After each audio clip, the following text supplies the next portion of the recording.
예, 함께 말씀 보시겠습니다. 사도행전 1장 4절, 5절 두 절 말씀 함께 읽고 말씀 나누도록 하겠습니다. 사도행전 1장 4절, 5절 두 절 말씀 같이 읽도록 하겠습니다. 시작. 사도와 함께 모이사 그들에게 분부하여 이르시되 예루살렘을 떠나지 말고 내게서 들은 바 아버지께서 약속하신 것을 기다리라. 아멘. 예수님이 승천하신 이후에 사람들에게 약속하신 게 하나가 있습니다. 그건 보혜사 성령님을 보내시겠다고 약속하셨는데 이 성령님에 대해서 잠깐 생각하는 시간을 오늘 가지면 좋을 것 같습니다. 먼저 성령님에 대한 오해 또 불이해는 모든 세대에 동일하게 있는 것 같습니다. 그래서 먼저 성령님에 대한 오해 혹은 성령님 자체에 대한 오해를 좀 먼저 얘기하고 싶습니다. 성령님 자체에 대한 오해가 이제 성령님을 그냥 에너지, 힘, 능력으로만 이해하는 사람들이 굉장히 많이 있습니다. 그래서 뭔가 일이 잘 되지 않았을 때 뭐 성령님이 계시면 성취가 되고 뭔가 성공을 하지 못했을 때 성령이 임하시면 성공에 도움이 되고 또 내가 지쳐서 힘이 없을 때 성령님이 임하면 뭐 에너지나 힘이나 능력을 주는 것 정도로 이해하는 사람들이 은근히 기독교 안에서 많은 것 같습니다. 근데 성령님은 힘과 능력을 주시지만 힘과 능력 자체는 아니십니다.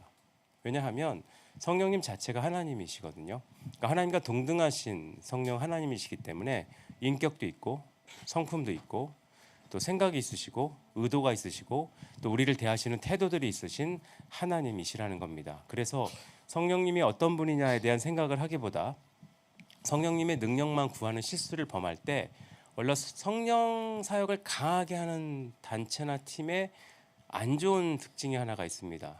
인격적으로 문제가 생깁니다. 그 이유는 능력만 구했기 때문에 인격적인 하나님에 대한 오해 때문에 성령을 너무 강조하는 단체나 사역은 놀랍게도 그 사역자들이 인격적으로 별로 안 좋은 경우가 많이 있습니다. 그 이유가 뭐냐? 성령님을 인격으로 생각하는 게 아니라 능력으로만 생각하기 때문에 그렇다는 겁니다. 그래서 이런 실수나 오해를 우리가 갖지 않고 올바로 성령님을 구하고 성령님의 영향력 아래에 있는 것은 우리 신앙에서는 굉장히 중요합니다. 그러면 이거 말고 어떤 오해가 있을까요? 그 오해 한 세 가지 정도로 생각하고 함께 말씀 듣고 기도하는 시간 가지면 될 것 같습니다. 첫 번째 오해는 성령이 임하신다는 것을 특별한 사람에게만 성령이 임한다고 생각하는 오해가 있습니다. 특별한 사람, 설교하는 사람에게 성령 충만을 위해 기도해주고 선교사에게 성령 충만을 위해 기도해주고 또 전도하는 사람에게 성령 충만을 기도해준다. 이건 특별한 사람이나 부름받은 사람, 하나님의 일을 하는 사람, 뭔가 사역하는 사람, 그런 사람에게만 성령이 임한다는 오해 때문에 그렇게 기도하는 것 같습니다. 이거는 이원론적인 구분이죠. 그러니까 이원론적인 구분, 아니면 거룩한 거와 거룩하지 않은 것에 대한 잘못된 분리가 그 안에 깔려 있는 생각일 겁니다.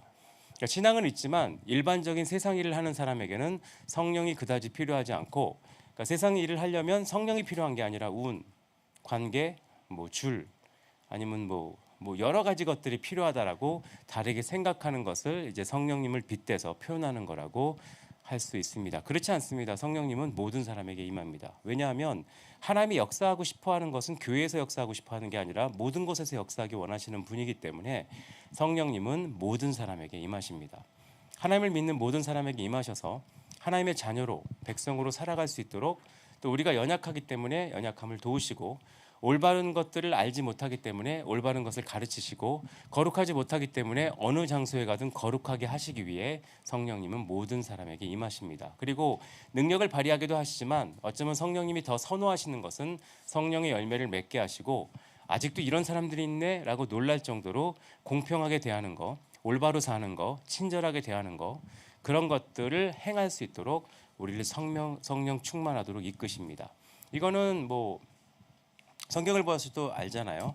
술 취하지 말라 이는 방탕 것이니 성령 충만을 받으라라고 하는 말씀 다음에 우리가 성령 충만해서 해야 할 일을, 교회 얘기가 맨 처음에 나오지만 남편이 아내를, 아내가 남편을, 자녀가 부모를, 부모가 자녀를, 종이 상전을, 상전이 종을 어떻게 대하냐로 설명하고 있다는 것은 직장 생활하시든 가정 생활하시든 여러분 삶 모든 곳에서 그 가정에 속한 구성원, 직장에 속한 모든 구성원에게 성령은 임하신다는 걸 설명하는 말씀입니다. 그래서 특별히 성령을 특별한 사람에게만 임해야 된다고 기도하는 것은 나는 성령 임하심에서 빠지겠다는 잘못된 태도가 될 수 있습니다. 두 번째는 성령님이 임하시는데 성공 성취를 위해서 역사하신다는 오해입니다.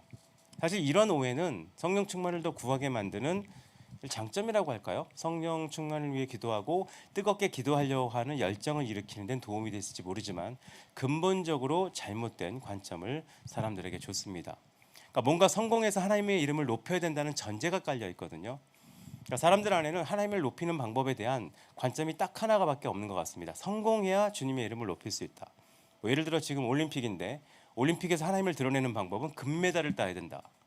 이게 한국인의 사고방식엔 더 강하게 있는 것 같습니다. 그래서 은메달을 따도 미안하다고 말하는, 전 세계 우리나라밖에 없대잖아요. 메달 색깔이 다르다고 미안하다고 말하는 유일한 민족이 우리밖에 없다고 할 정도로 우리 안에는 성공, 성취에 대한 강한 욕망, 또 강한 목표의식이 있는 것 같습니다. 근데 성령님은 그런 식으로 임하지는 않습니다. 왜냐하면 하나님의 이름을 높인다는 것은 맞아요.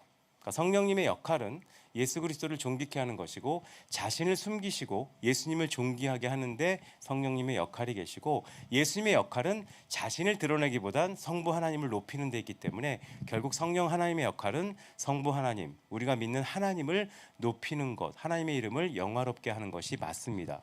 근데 문제는 뭐냐면 이 하나님의 이름을 높이는 방법이 하나님은 우리에게 성공하라고 하지 않는다는 겁니다. 이게 우리가 갖고 있는 치명적인 약점이에요. 한국 사람들이 생각하는 야 이러면 덕이 되겠냐에 그 덕은 성공해야 덕이 된다고 생각하는데, 그 성공해야지 덕이 된다는 생각의 반대급부인가요? 지금 기독교인들이 성공하지 못해서 교인 수가 줄고 있을 수도 있습니다. 성공이 아니에요. 성공하고 전혀 다른 거라는 겁니다. 이건 왜곡이고, 그 생각이 기독교 안에 들어온 이상 기독교는 더 성공을 꿈꾸는 야망과 더 성공을 꿈꾸는 세속주의와 또 성공을 꿈꾸기 때문에 관계가 정치적이거나 속물적인 관계밖에 나오지 못하게 될 겁니다. 하나님의 이름을 높인다는 것은 그게 아닙니다.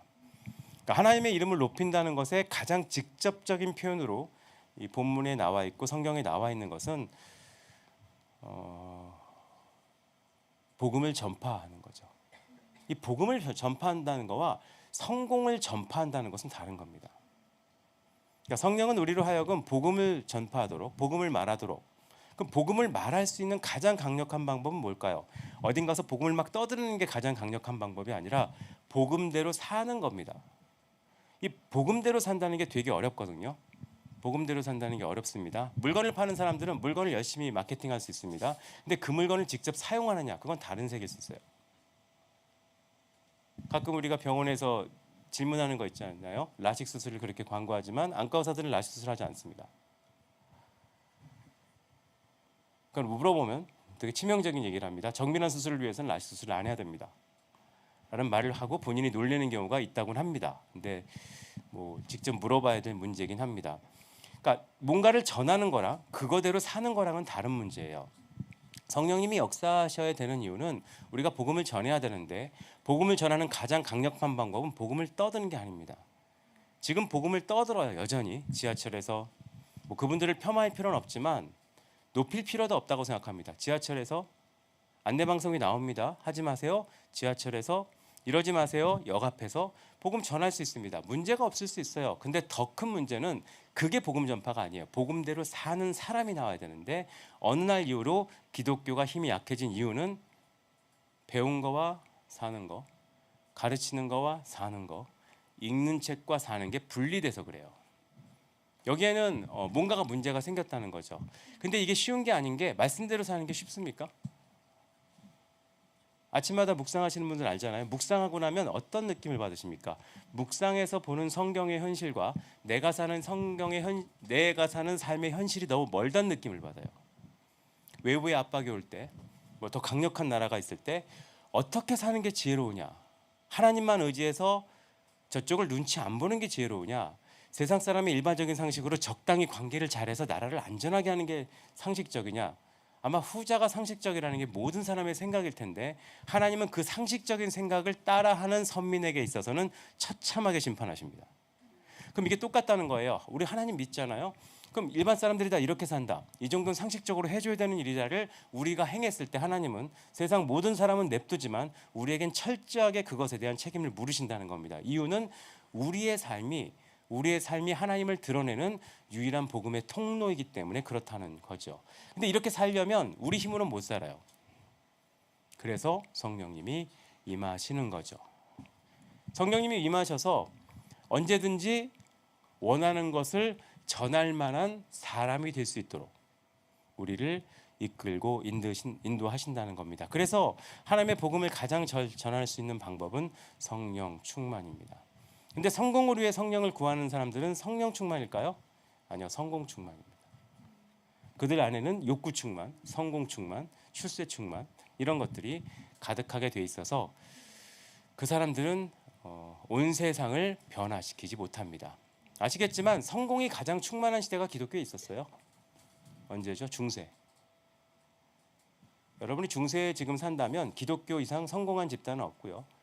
교황은 왕보다 위에 있었습니다. 모든 군주도 신학 앞에 무릎을 꿇었고 모든 예술, 모든 영역이 신학 앞에 무릎을 꿇었습니다. 그럼 그때 가장 복음이 잘 전파돼야 됐잖아요. 아니요, 기독교가 가장 크게 타락했습니다. 우리에게 있어야 될 것은 성공이 아니라 복음의 전파인데 그 복음의 전파는 하나님이 원하는 것을 우리가 살아내는 거라고 할 수 있다는 겁니다. 그래서 우리가 세상에 흩어져서 복음을 전파하지만 성령이 임하시면 하나님의 영광을 위해 살게 되는 거죠. 그러면 이 삶 자체가 하나님을 높이는 찬양, 삶 자체가 하나님을 높이는 노래들로 가득 차게 되고 하나님을 드러낼 수 있는 가장 강력한 힘이 되는 겁니다. 저는 항상 그렇게 생각하거든요. 캠프를 가든 수련회를 가든 어디 가든 가장 강력하게 하나님에게 역사하시는 방법은 하나님 임재의 실제고 제가 계속 반복해서 어디 가나 하는 얘기인데 청소년 수련회를 가잖아요. 청소년 수련회를 가면 청년부 수련회를 가잖아요. 청년부 수련회를 가면 어디 수련회가 좋으냐 안 좋아를 확인하는 방법이 아주 쉽습니다. 교사들이 살아있으면 그 수련회는 무조건 좋아요. 설령 이번 수련회 때 애들이 아무 은혜가 없다. 상관없어요. 교사들이 살아있으면 언젠가 교사가 애들에게 영향을 주게 돼 있어요. 근데 교사가 별로다. 근데 장비는 너무 좋다. 예산은 많아서 간식은 너무 좋다. 부른 설교자 너무 좋다. 부른 찬양팀 너무 좋다. 은혜 못 받고요. 은혜 받으면 아이들은 교회 옮깁니다. 100% 옮깁니다. 왜냐? 복음은 그렇게 전파되는 게 아니거든요. 그래서 성령은 복음을 전파하기 위해 복음을 전파할 수 있는 사람이 되기 위해 임하고 역사하신다는 겁니다. 마지막으로 있는 오해는 성령님을 개인적으로 생각하는 거죠. 성령이 각 개인을 위해 각자 필요가 있는데 각자 필요를 채우기 위해 성령이 임한다는 오해가 있습니다. 틀린 말은 아닌데 맞는 말도 아닙니다. 왜냐하면 각 개인이 신앙인으로 살아가는 데는 성령의 임재와 충만이 필요합니다. 근데 성령의 임재는 각 개인을 위한 개인의 수호신과 같은 역할은 아니에요. 왜냐하면 성령이 임하겠다는 예수님의 약속은 각 개인을 위한 약속이 아니라 성령이 임하셔서 시작될 공동체를 위한 약속이에요. 그러니까 각 개인이 각자 살아가는데 주님의 능력이 필요하니까 각자 구할 것을 들어주시는 그분이 필요하구나라는 각각의 개인 수호신을 주겠다는 뜻이 아니라 예수님이 승천하신 이후에 예수님이 살아계실 때 하지 않았던 일, 새로운 공동체를 만드시는 거거든요. 그 새로운 공동체를 만드는 시작이 성령이 공동체 가운데 임해야 시작되기 때문에 성령님을 약속하신 겁니다. 삼위 하나님이 각각 이렇게 삼위로 계심에도 불구하고 하나로 계신 것처럼 기독교인들이 각자의 신앙만을 위해 사는 게 아니라 함께 삼위 하나님이 함께 계시듯이 하나님을 믿는 사람들이 하나가 되어서 무언가를 할 수 있도록 하나님이 공동체에 동시에 부어주신 것을 성경에서 성령이라고 말씀하시는 겁니다. 그래서 초대교회 성령의 임재는 각자 갑자기 활발하게 살았고 각자 상처가 치유됐고 각자 삶에 역동이 생기고 각자 하는 일이 잘 되고 각자 은혜 가운데 살고 각자 막힌 것이 뚫렸다. 이렇게 설명하지 않습니까? 설명하지 않습니다. 어떤 일이 생겼냐? 초대교회 성령이 임하니까 교회가 시작된 거예요. 교회의 시작은 예수님이 돌아가심으로 시작된 게 아니라 예수님이 공생애를 하심으로 시작된 게 아니라 제자들이 갑자기 교회를 시작해야겠구나. 예수님 갔으니까 우리라도 개척하자고 시작된 게 아니라 방금 읽은 말씀처럼 기다린 이후에 성령이 임하셨을 때 그 성령의 임하심이 하나님의 역사로 나타나서 시작된 것이 교회입니다. 그렇기 때문에 교회는 성령의 임재가 같이 있을 때만 공동체로 움직일 수 있습니다. 이게 공동체의 시작이라는 거예요. 그래서 공동체는 여러분이 교회 생활을 다양하게 해보셨겠지만 멤버들의 친밀함, 멤버들의 의리란 말을 쓰는 지역도 있죠. 멤버들의 좋은 관계, 친밀도, 비슷한 상황, 또 환경이 비슷함, 그것으로 공동체가 시작되지 않습니다. 서로 되게 친하다. 공동체가 시작되지 않습니다. 서로 비슷한 또래다. 공동체가 시작되지 않습니다. 서로의 필요가 비슷하다. 공동체가 시작되지 않습니다. 서로 안지 오래됐다. 공동체는 시작되지 않습니다. 각 개인에게 임하시는 성령이 놀랍게 공동체에게 임하셔야 공동체는 시작이 됩니다. 그게 여러분이 좀만 관심 갖고 읽어보실 수 있는 책들, 선교단체의 시작, 교회의 시작, 어떤 선교의 시작을 보면 똑같은 역사가 있습니다. 성령이 임하시는 거예요. 각자에게 임하시면 공동체는 이루어지지 않아요. 각자에게 임하시지만 동시에 모든 사람에게 임할 때. 근데 이게 왜 어려운지 아세요? 이 주도권이 우리에게 있지 않기 때문입니다. 이 주도권이 우리에게 있지 않아요. 우리에게 있지 않아요. 제가 이번에 유스캠프에 가서 성령 얘기를 하면서 파도 바람 얘기를 했는데, 제가 그 얘기를 설교했던 이유는 저는 그 바람, 하나님이 주시는 파도, 이거를 몇 번 봤거든요. 봤다고 하는 이유는 저에겐 좋은 경험인데 한편으로 슬픈 경험이에요. 왜냐하면 좋은 걸 봤다가 좋지 않은 걸 보면 좋은 걸 본 게 슬픈 경험이 될 수 있기 때문에 이제 꼭 좋은 경험이라고 하기도 어려운 시대에 살고 있긴 하다고 생각합니다. 저는 다 아시겠지만 저는 원래 경배창에 있었고, 그 다음에 아시겠지만 저는 예수원단에 있었습니다. 감사하게 경배창에 제가 있을 때 경배창에는 무지막지한 파도가 있었고, 제가 YM으로 옮긴 이후에 서울에 있으면서 화요모임을 섬길 때 화요모임은 미칠 듯한 파도가 있었어요. 공통적이에요. 경배창에 있을 때 뭐 주경기장 집회, 또 체주경기장 집회, 잠시 실내체육관 집회할 때 사람들이 놀래서 했던 말이 있어요. 그때 지금 부산의 어느 교회 담임 목사이신 분이 오늘교회 부목사셨는데 혼자 흥분해서 소리 지르면서 떠드셨어요. 사람들이 몰려와, 사람들이 몰려와. 왜냐하면 그 사람들도 예측을 못했어요. 이 장소를 빌리는 게 맞나? 그 시대에도 그 장소 빌리는 게 한 번 빌리는데 1,000만 원이 넘었던 장소인데, 그거를 얼마나 올지 알고 근데 사람이 몰려오기 시작했어요. 왜 몰려왔는지 모르겠어요. 그리고 나중에 단체를 옮겼죠. DTS하고 단체를 옮기고 YM에 왔을 때 YM은 화요모임이 그렇게 잘 모이는 모임이 아니었어요. 그러다가 제가 신대원 갔다 와서 다시 YM에 왔을 때 화요모임을 섬기게 됐습니다. 화요모임 사람 많이 안 왔었어요. 영락교에서 볼 때만 해도 영락교회 고등부 예배실에 1층만 잡고 2층이 텅텅 비어 있었어요. 간사들이 2층에 올라가서 쉬고 있었거든요. 조명이 꺼져 있기 때문에 지친 몸을 추스리면서 설교를 이렇게 쳐다보는 때였어요.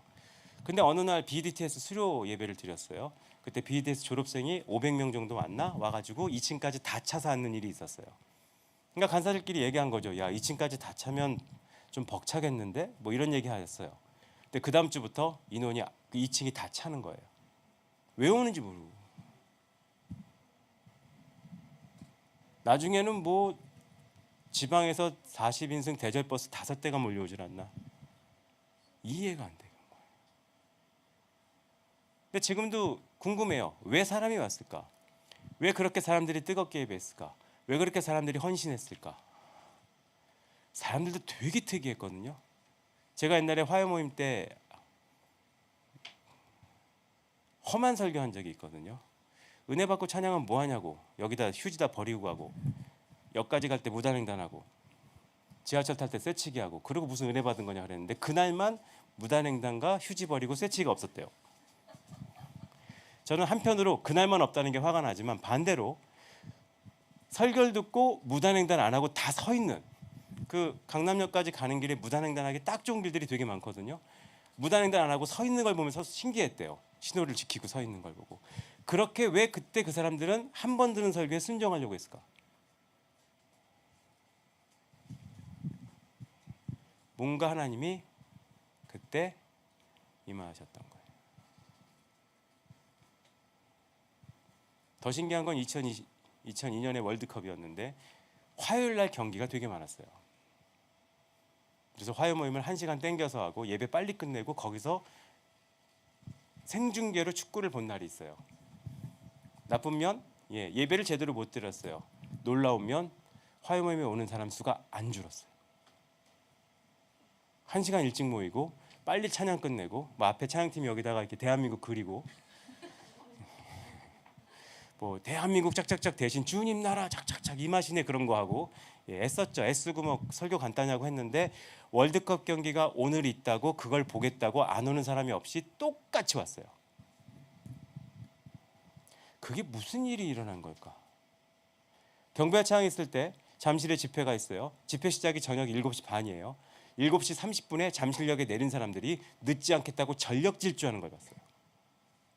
도대체 뭐가 그런 일을 했을까? 전 성령님이 했다고 확신합니다. 그래서 요즘 그런 마음이 있어요. 주도권은 우리한테 없거든요. 성경을 보면 이 성령이 역사하시는 게 신약과 구약 사이에 400년이 쉬어요. 주도권은 우리에게 없어요. 근데 혹 하나님이 원하시면 저는 이런 하나님의 역사가 한 번 더 있으면 좋겠다고 생각을 합니다. 그게 요즘 마음이고요. 캠프 때는 하고 싶었다가 안 한 얘기인데 파도가 부는 이유는 간단하다고 합니다. 바람이 불어서고요.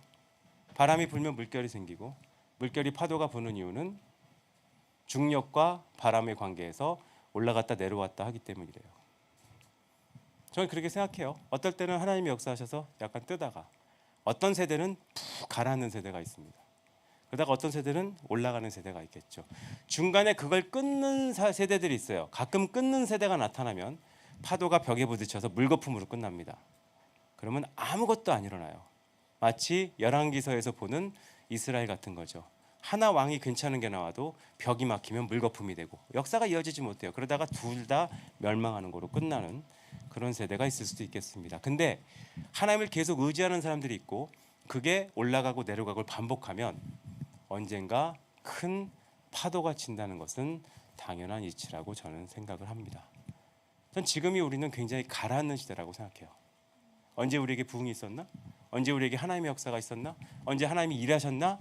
다 물음표를 갖는, 그리고 기본적으로 갖고 있는 사람들의 신앙이 코로나 이후에 더 심한가요? 주님은 뭘 하시나? 과연 이 시대에 주님이 쓸모 있나? 그런 얘기를 할 때 저는 하나님이 어쩌면 제 인생에 한 번은 더 말도 안 되는 바람을 불 거라고 생각은 하거든요. 저는 그때 여러분 모두가 그 하나님을 만나시는 분들이 되었으면 좋겠다, 그 생각을 이번 주 중에 많이 해봤습니다. 분명히 그 일이 있을 겁니다. 그 일이 있을 것이고 그 일에 모르겠어요. 어떤 분은 든든히 서서 내 주변을 물거품으로 만드는 사람이 있을지 모르겠습니다. 근데 어떤 사람은 하나님이 그 역사를 행하셨을 때 이 명령 되게 재밌잖아요. 아버지에게 약속하신 것을 기다려라. 기다리는 사람이 있다면 몇 날이 못 돼요. 성령으로 세례받아 놀라운 하나님의 역사를 다시 보는 사람들이 있을 거라고 생각합니다. 저는 그거를 다시 보고 싶은 게 제 소망이고요.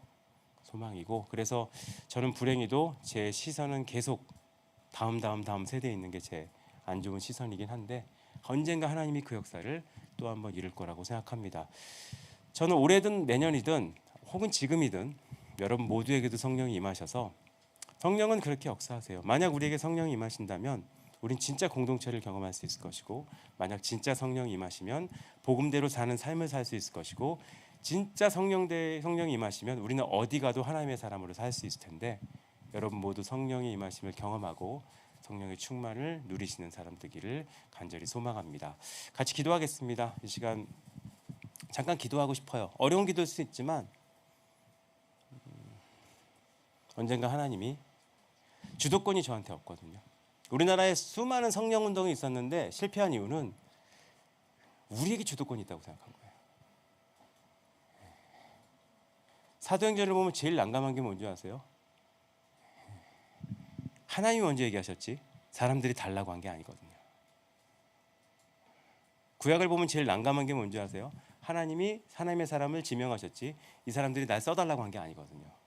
주도권이 늘 우리를 어렵게 하는 건데 혹시 하나님이 원하신다면 우리 생에 혹은 지금 이때 우리 모두에게 성령님이 약속하신 성령님이 임하실 수 있도록 잠깐 기도하고 또 여러분 다음 세대에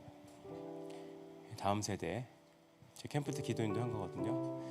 나는 적어도 하나님의 바람이 불었을 때 벽이 되어 물거품을 만들지 않는 사람이 될 수 있도록, 약간의 물결이 더 파도가 되고 그 파도가 더 큰 파도가 되는데 동참하는 사람이 될 수 있도록 내 삶 가운데 역사해 달라고 잠깐 기도하는 시간 갖도록 하겠습니다. 같이 기도하겠습니다.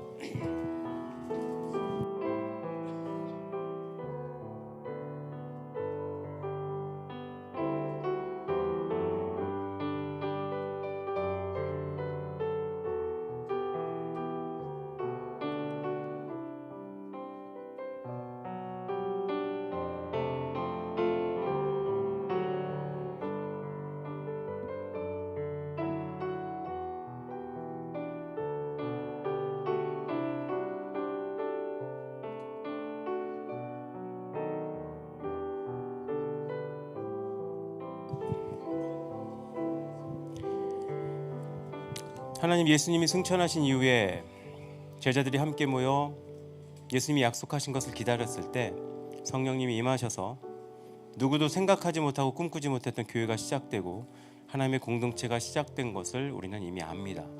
그 공동체가 얼마나 강력했는지 더 이상 흩어져 살지 못하고 함께 모여 살아야 될 만큼 그들의 삶의 방식은 달랐고 그들의 삶의 목적도 달랐고 그들의 삶의 모든 것들이 세상과 구별되도록 강력했던 것을 우리는 사도행전을 통해서도 읽습니다. 하나님, 이것은 우리가 할 수 있는 일은 아닙니다. 그리고 이런 역사도 우리가 일으킬 수 있는 일은 아닙니다.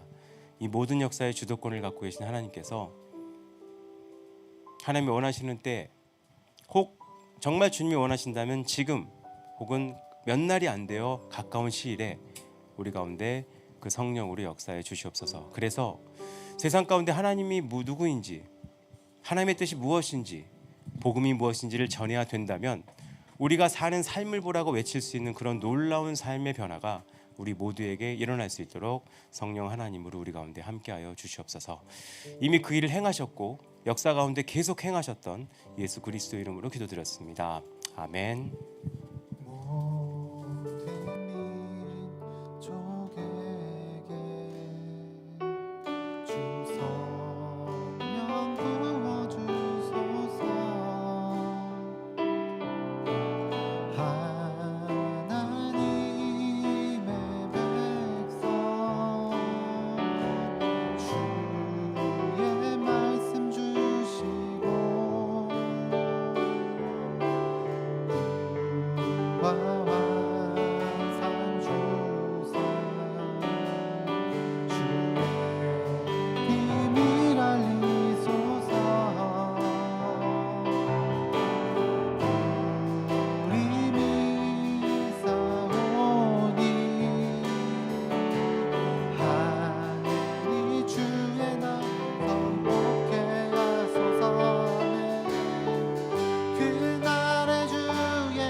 하늘은 느소서. 주를 기다리니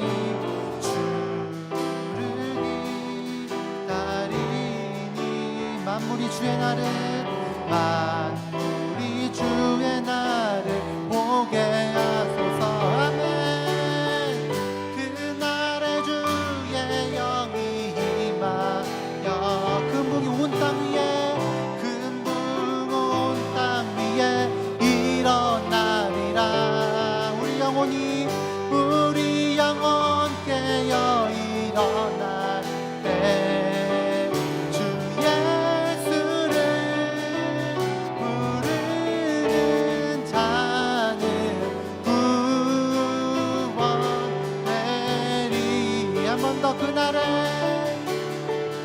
그날에 주의 영이 임하여 금붕이 온 땅 위에 금붕 온 땅 위에 일어나리라.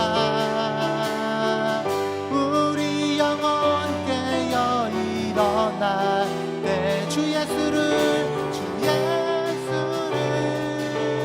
부르는 자는 구원되리.